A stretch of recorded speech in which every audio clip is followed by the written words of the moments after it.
All right, so DNC Day 4, Kamala Harris will be on the main stage tonight talking policy, I suppose, but I mean, I haven't heard much for policy. And when she did talk policy last Friday, wage and price controls, a terrible idea that failed during the Nixon administration as well. Don't think it's going to fare any better. Tim Walz was on the stage last night. Again, a lot of questions about what he talked about. His military service, 24 years, yes, true, but he didn't retire the way he has claimed. In vitro fertilization, in vitro fertilization, easy for me to say. He's been claiming that for years. His wife says that, well, that never happened. What else he willing to lie about? Dr. John Lott from the Crime Prevention Research Center joining me, crimeresearch.org, when you want to find out more. John, nice to have you back on the program. Well, it's good to talk to you. Thanks for having me on. Let's talk about guns just for a moment here and what Tim Walz says and what you think is the truth. What do you make of it?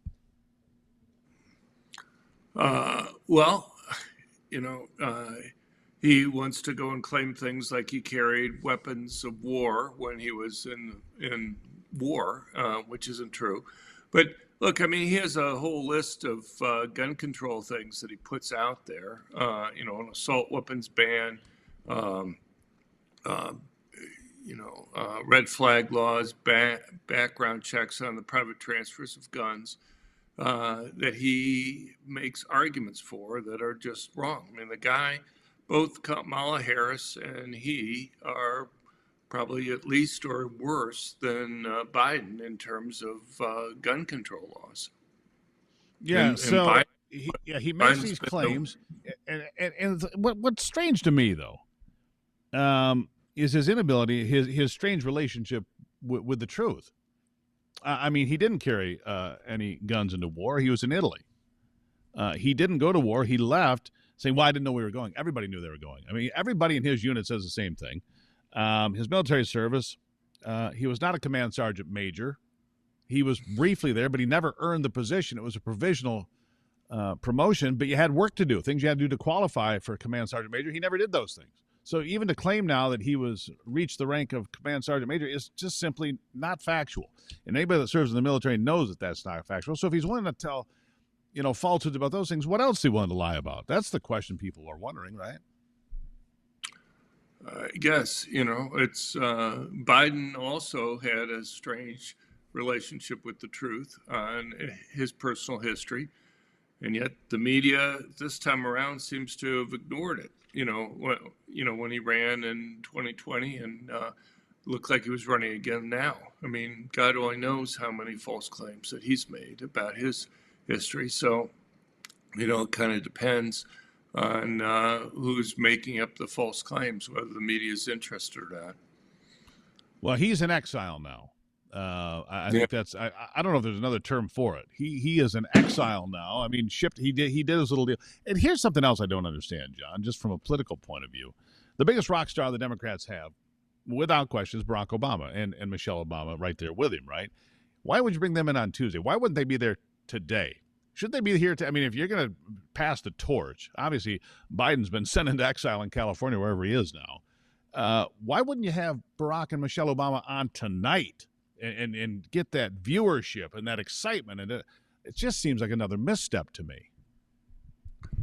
Who knows? Maybe they don't want to have people compare their speaking quality directly to Kamala's. Those are hard acts to follow. I mean, you surely heard the line about following somebody who's just given a tremendous speech. It makes you look bad by comparison if you're not as at the same quality. Maybe that's it. Maybe they didn't want her to be outshone and have him outshine her at that point. When it comes to policy, though, very short on policy here. Basically, it's vote for us and we'll find out soon enough. But when it comes to back to the gun control issue, she said that we should have an Australian type buyback program. You can't buy something back you never own, but it's an Australian style confiscation. She's advocated that when she was running for president back in 2019, right? I mean, she not only advocated for it, but she very enthusiastically advocated for it. And beyond that, she was saying that if she couldn't get legislation passed to go and confiscate guns, she would just, through executive order, order the confiscation of guns. The thing is, it was one thing for her to go and argue that back 4 years ago, but since then, you have this national gun registry that the Biden administration and Harris have put together, which makes it a lot easier for them to identify who owns what guns. I mean, as of 2 years ago, they had computerized a database of almost 1 billion transactions over many decades of guns. So it'd be possible for them to go and figure out, at least pretty roughly, who has guns. And that's one reason why they've been using things like credit card receipts from Bank of America and others to go and kind of fill in any gaps that they might have in terms of gun ownership. But, the thing with Kamala Harris is it's not just her past statements. She, according to Biden, was essentially more than essentially, was the gun control czar in this administration. Biden set up this Office of Gun Violence Prevention, and he said that she was in charge of it, that her job, one of her jobs. So I guess we would assume then that would be her policies going forward. Again, she's on the main stage tonight. John, I got to leave it there. I'm going to listen. You'll listen. We'll see what she has to say about such things. But I expect platitudes and not real policies, but I guess we'll find out. John, thank you as always. Thank you very much. Yeah, vote for him, and then you can find out what you've been stuck with. That's the plan here. What are you getting stuck with? Well, vote for it here, and then you'll find out later. I'll have some final thoughts from day 4 here at the DNC as day 4 is just dawning here in Chicago at the United Center. I'll be right back.